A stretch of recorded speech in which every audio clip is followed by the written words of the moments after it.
everyone, myself Amruta Naik. Welcome to Amruta's Compass. Today we are going to see next topic of admission of partner. In earlier lecture we have seen first part, that is introduction of admission of partner and how to calculate new ratio as well as sacrifice ratio. If you haven't seen that video, then please go and check the link given below in description box. As well as if you haven't yet subscribed to the channel, then please subscribe it. Now moving towards our today's topic, that is how to calculate sacrifice ratio and new ratio. कालच्या लेक्चरमध्ये म्हणजे याच्या आधीच्या लेक्चरमध्ये आपण new ratio आणि sacrifice रेशोचे दोन वेगवेगळे एक्झाम्पल्स बघितलेले होते. ते जर बघितलेले नसतील तर प्लीज आधी ते बघायचे आहेत, कारण त्याच्यावरतीच बेस याच्या पुढचे सगळे टॉपिक आपण कव्हर करणार आहोत.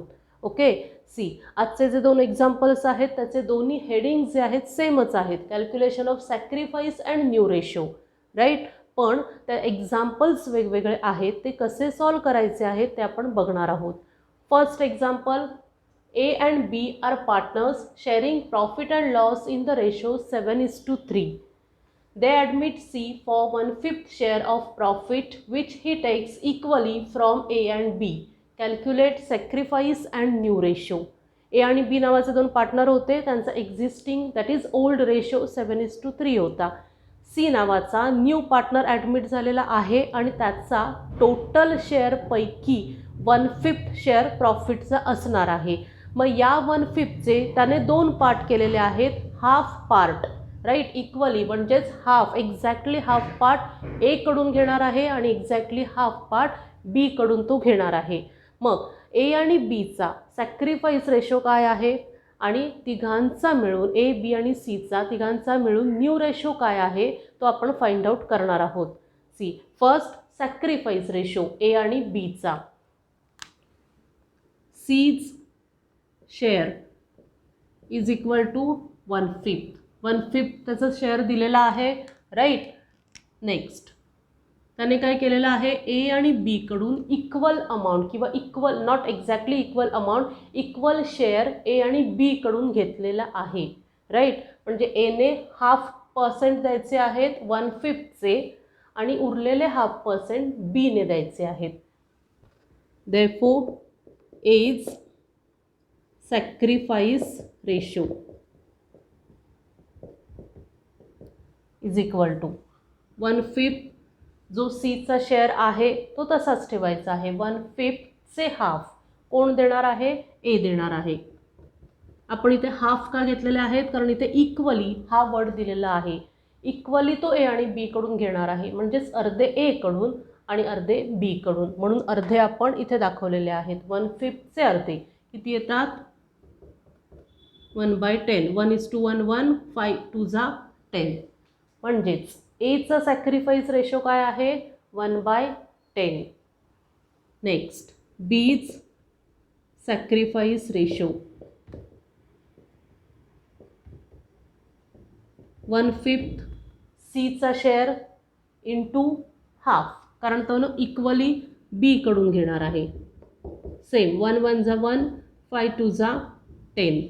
म्हणजेच एचा आणि बीचा सॅक्रिफाईस रेशो काय आहे, 1/10 1/10, that is 1:1. Clear, sacrifice ratio 1/10 1/10. Now next new ratio आपल्याला फाइंड आउट करायचा आहे. एज न्यू रेशो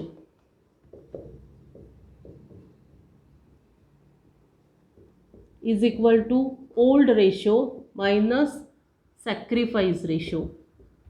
हा फॉर्म्युला आहे न्यू रेशो फाइंड आउट करण्यासाठी, ओल्ड मायनस सॅक्रिफाईस. एचा ओल्ड रेशो काय आहे, 7/10, right.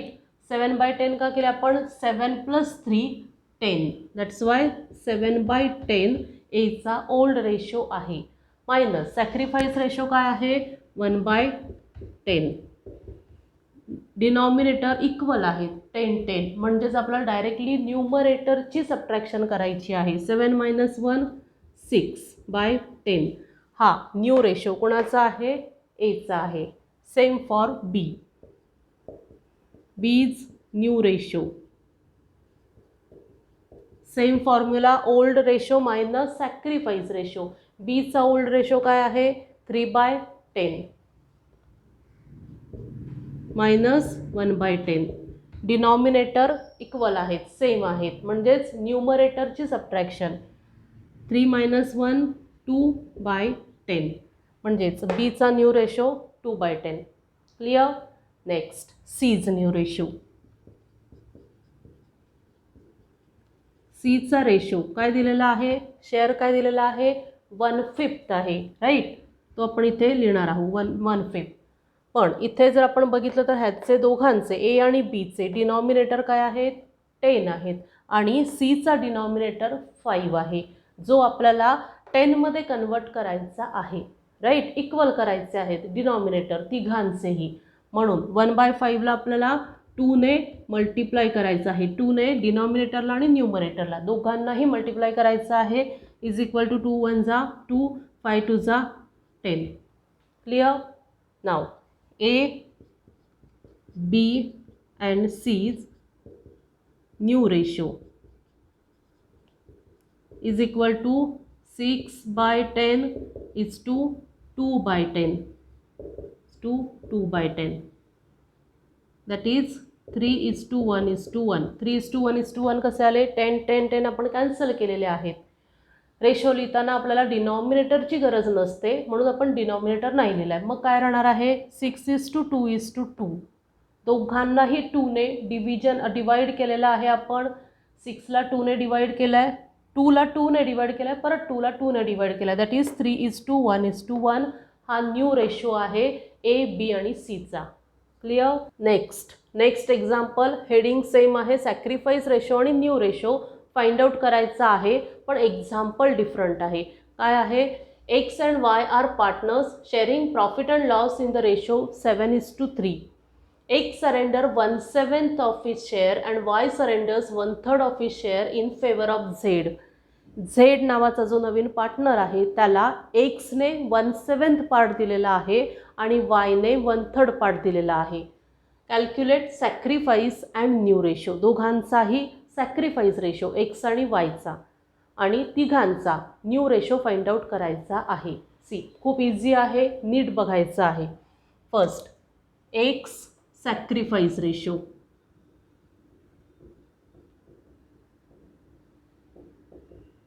Is equal to old ratio काय आहे एक्सचा 7/10. 7 + 3 10 म्हणून 7/10 मायनस किती सरेंडर केलेत एक्सने 1/7 पार्ट. मायनस नाही करायचं, इंटू करायचे आहेत. 7/10 त्याचा ओल्ड रेशो आहे, राईट. एक्सचा 7/10 आणि 1/7 ऑफ हिज शेअर 1/7 त्याच्या ओल्ड शेअरचा त्याने सॅक्रिफाईस केलेला आहे म्हणून आपण इंटू 1/7 करणार आहोत. 7 1 जा 7 10 7 जा 70. दोघांनाही आपण 7 7 ने डिवाइड केलेला आहे. That is 1/10. Clear. Next Y sacrifice ratio. वायचा ओल्ड रेशो काय आहे 3/10 इंटू 3. या 3/10चा किती पार्ट त्याने झेडला दिलेला आहे 1/3 पार्ट, राईट. म्हणून आपण इथे मल्टिप्लाय बाय 1/3 करणार आहोत. 3 1 जा 3 10 3 जा 30. 3 ने आपण डिवाइड केलेला आहे दोघांनाही. That is 1/10. क्लिअर. म्हणजेच एक्स आणि वायचा सॅक्रिफाईस रेशो काय आहे 1/10. 1/10 दॅट इज 1:1. इक्वल आहे रेशो म्हणून 1:1. नाव झेड्स न्यू रेशो और न्यू शेअर. झेडचा शेअर इथे कुठे दिलेला आहे का की झेडला एवढे देणार आहेत किंवा एवढे पर्सेंटेज देणार आहे, नाही. जे आपल्याला कॅल्क्युलेट करायचे आहेत. सी एक्सने 1/10 पार्ट सॅक्रिफाईस केला आहे, वायने पण 1/10 पार्ट सॅक्रिफाईस केलेला आहे.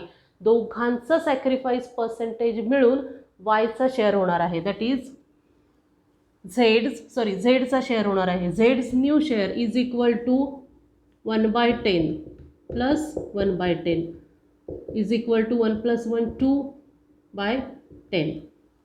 क्लिअर. ना सगळ्या ह्या दोघांचं सॅक्रिफाईस रेशो फाइंड आउट केलेत आणि झेडचा न्यू शेअर फाइंड आउट केला आहे. न्यू शेअर कसा आला आहे, या दोघांचे सॅक्रिफाईस रेशोची ॲडिशन. राईट. नाव X new share is equal to काय असेल, एक्सचा न्यू शेअर सेम फॉर्म्युला सी जो आपण इथे बघितलेला, old ratio minus sacrifice ratio.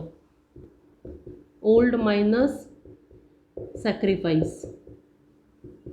एक्सचा ओल्ड शेअर काय आहे 7/10 मायनस सॅक्रिफाईस रेशो काय आहे 1/10 is equal to denominator equal आहेत म्हणून फक्त न्यूमरेटरची subtraction 6/10. Next Y's new share same formula, old ratio minus sacrifice ratio. वायचा ओल्ड रेशो आहे 3/10 right. 3/10 minus sacrifice ratio 1/10. Denominator equal आहेत म्हणजेच फक्त न्यूमरेटरची सबट्रॅक्शन 2/10. नेक्स्ट आता आपल्याकडे तिघांचेही न्यू रेशो आहेत, झेडचा, एक्सचा आणि वायचा. देअरफॉर एक्स, वाय अँड झेड्स new ratio is equal to एक्सचा काय आहे 6/10, Y 2/10, then Z 2/10. 10 denominator equal आहे म्हणजेच न्यूमरेटर काय आहे 6:2:2. दोघांनाही ह्या तिघांनाही 2ने डिवाइड केलं तर 3:1:1 हा त्यांचा न्यू रेशो आहे एक्स, वाय अँड झेडचा. क्लिअर. खूप इझी कन्सेप्ट आहेत. दोन्ही एक्झाम्पल्समध्ये आपल्याला sacrifice ratio and new ratio find out करायचा होता पण एक्झाम्पल्स डिफरंट होते. सी याच्यामध्ये काय होतं 1/5 शेअर आपल्याला सीला द्यायचा होता जो त्याने ए आणि बी कडून इक्वली घेतलेला होता म्हणून आपण ए आणि बीचे 1/5 शेअरचे हाफ केले 1/10 हा त्यांचा सॅक्रिफाईस रेशो आलेला आहे. Next new ratio find out करण्यासाठी old ratio minus sacrifice ratio जे दोन्हीकडे कॉमनच आहे right. Old minus sacrifice ratio तेच आपण इथे केलेलं आहे. आणि सीचा ओल्ड रेशो काय आहे किंवा शेअर काय आहे 1/5 आहे पण डिनॉमिनेटर 5 आहे म्हणजेच इक्वल नाही आहे 10 बरोबर म्हणून आपण त्याला मल्टिप्लाय बाय 2 केलेला आहे दोन्हीकडे जो 2/10 आलेला आहे म्हणजेच new ratio 6/10 2/10 2/10 that is 3:1:1. Clear. इथे पण इथे डिफरन्स काय होता एक्स आणि वाय कडून त्याने 1/7 आणि 1/3 रिस्पेक्टिव्हली घेतलेले होते राईट. त्याचे एक एक पार्ट त्यांनी घेतलेला आहे आणि त्याच्यातून आपण सॅक्रिफाईस रेशो फाइंड आउट केला आहे 7/10 ओल्ड रेशो आहे एक्सचा इंटू 1/7 का केले कारण एक्झिस्टिंग रेशोचे 1/7 त्याने दिलेले आहेत किंवा सॅक्रिफाईस केलेले आहेत मग त्याला मल्टिप्लाय केल्यावरती 7/70 दॅट इज 1/10 सॅक्रिफाईस रेशो आलेला आहे. नेक्स्ट वायचा सॅक्रिफाईस रेशो ओल्ड रेशो 3/10 चे किती दिलेत त्याने 1/3 पार्ट दिलेला आहे म्हणून आपण इंटू 1/3 केलेले आहेत राईट. That is 3/30 1/10. क्लिअर. म्हणजेच एक्स आणि वायचा सॅक्रिफाईस रेशो आहे 1/10 1/10. या दोन्ही 1/10 म्हणजेच एक्स आणि वायचा सॅक्रिफाईस रेशो मिळून झेडचा शेअर होणार आहे म्हणून झेड्स new share is equal to 1/10 हे आणि हे 1/10 मिळून किती येतात 2/10. Clear. Next same X new share is equal to old minus sacrifice same for Y old minus sacrifice आणि जो रेशो येईल तो न्यू रेशो असेल एक्स आणि वायचा म्हणजेच आपल्याला एक्स, वाय आणि झेड तिघांचेही न्यू रेशो मिळालेला आहे. क्लिअर. खूप इझी कन्सेप्ट आहेत पण खूप इम्पॉर्टंट आहेत कारण या सगळ्या कन्सेप्टवरती म्हणजे आधीच्या लेक्चरमध्ये जे सांगितलेलं आहे आणि आजच्या लेक्चरमधले जे कन्सेप्ट आहेत या सगळ्या 4 कन्सेप्टवरतीच बेस तुमचे पुढचे retirement then death of partner हे 2 टॉपिकसुद्धा कवर होणार आहेत म्हणजे या एकाच चॅप्टरमध्ये तुमचे पुढचा बेस पण क्लिअर होणार आहे. सो नीट लक्ष देऊन किंवा नीट कॉन्सन्ट्रेट करून हे सगळे कन्सेप्ट क्लिअर करायचे आहेत. Okay, so we'll stop here today, and if you have any query or doubt, then please comment in comment box, as well as please don't forget to like, share and subscribe the channel. Thank you.